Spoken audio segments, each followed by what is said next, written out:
এবং আমাদের নাজিমের দিনিয়াত সাহেব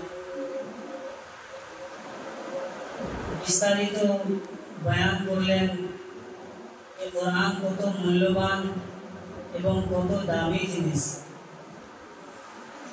কোরআনের আজমত, কোরআনের মাহাত্ম্য, কোরআনের বড়ত্ব আল্লাহ তাআলা নিজে কোরআনের মধ্যে ঘোষণা করেছেন। কোরআন এমন একটা কিতাব যে কিয়ামত পর্যন্ত এর মধ্যে কোনো রদ বদল হবে না। কোরআন এমন একটা কিতাব যেটা পড়ার মধ্যেও সওয়াব রয়েছে, যে কোরআনকে বোঝার মধ্যেও সওয়াব রয়েছে, যে কোরআন অনুযায়ী আমাল করার মধ্যে তো আমাদের নাজাত এবং হিদায়াত রয়েছে। কোরআন আল্লাহ তাআলা হুজুর পাক সাল্লাল্লাহু আলাইহি সাল্লামের উপরে মুসলসল 23 বছর ধরে এরা গুহার মধ্যে আল্লাহ তাআলা হযরত জিবরাইল আলাইহিস সালামের মাধ্যমে কোরআনকে নাযিল করেছিলেন। কোরআন হচ্ছে মুসলমানের এই উম্মতের হিদায়াতের এবং रहनुमाईর একটা জরিয়া। কোরআনের মাধ্যমে বান্দার সম্পর্ক আল্লাহর সাথে মজবুত হবে। কোরআনের মাধ্যমে বান্দা নিজের পথভ্রষ্টতা থেকে রাস্তা খুঁজে পাবে।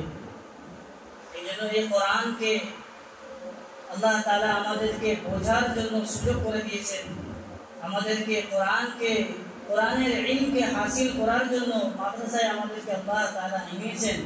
এই জন্য আল্লাহ তাআলার শুকরিয়া আদায় করা कि अल्लाह ताला चाहे আমাদেরকে এই ইলম থেকে মাহরুম করতে পারতেন।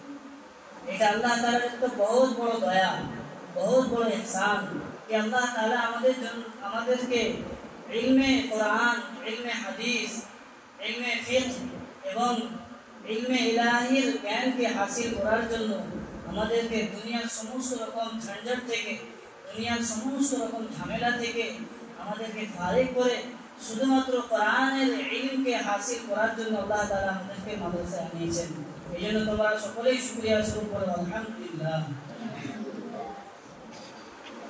কোরআনকে যেভাবে বুঝে পড়লেও সওয়াব, যে কোরআনের এক একটা হরফের উপরে 10টা করে নেকি পাওয়া যায়। তো যে কোরআনের হরফকে সহি করার জন্য মেহনত চলছে, তো সেখানে কি ওই সওয়াব থেকে বঞ্চিত থাকবে না ওই সওয়াব পাবে?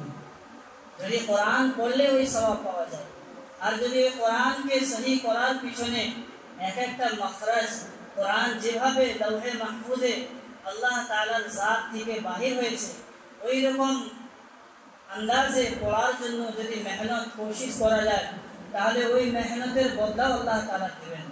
এই জন্য তোমরা যেভাবে যখন কোরআন শরীফ যখন তোমরা মাদ্রাসাতে আসো, তোমাদেরকে নুরানি কায়দার মাধ্যমে অক্ষরের পরিচিতি হাসিল করা হয়।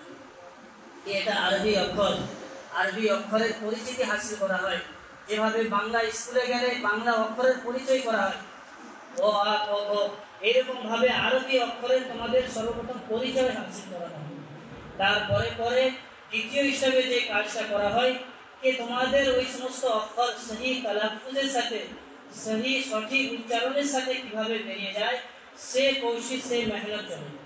তৃতীয় নম্বর মেহনত যেটা হয় যে কোরআনের এক একটা যে কায়দা কানুন রয়েছে, যত সমস্ত রকম সিস্টেম পড়ার, যে কোরআন পড়ার যে সিস্টেম রয়েছে, সে সমস্ত কায়দা কানুন এবং সিস্টেমের উপরে নজর দেওয়া হয়।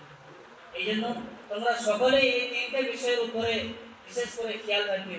তো এখন এই সমস্ত ছেলেরা কোরআন ধরেছে, তোমরা সকলে এদের জন্য দোয়া করবে যাতে করে এরা কোরআনকে দিনের মধ্যে মাহফুজ করতে পারে এবং এরা হাফেজে কোরআন বানতে পারে।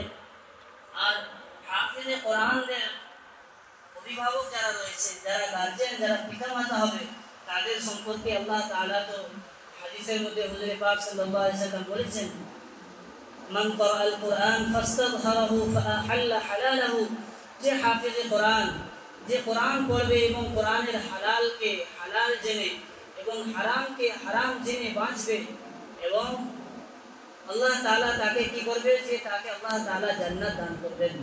আর আমরা সকলেই জান্নাতের প্রত্যাশী।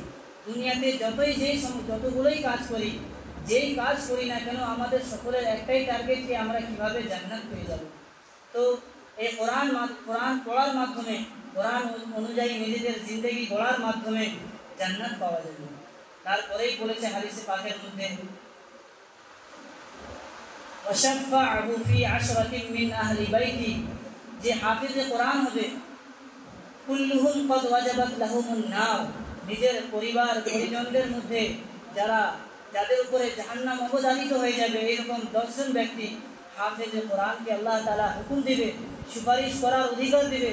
হাফিজে কোরআন নিজের ঘর, নিজের পরিবার, নিজের আত্মীয় স্বজনদের মধ্যে যাদেরকে আল্লাহ তাআলা জাহান্নাম লিখে দিয়েছেন, যাদেরকে জাহান্নাম ফয়সালা করে দিয়েছেন, তাদেরকে হাফিজে কোরআন সুপারিশ করে জান্নাতের মধ্যে দাখিল করবেন। এই জন্য বলেন সুবহানাল্লাহ।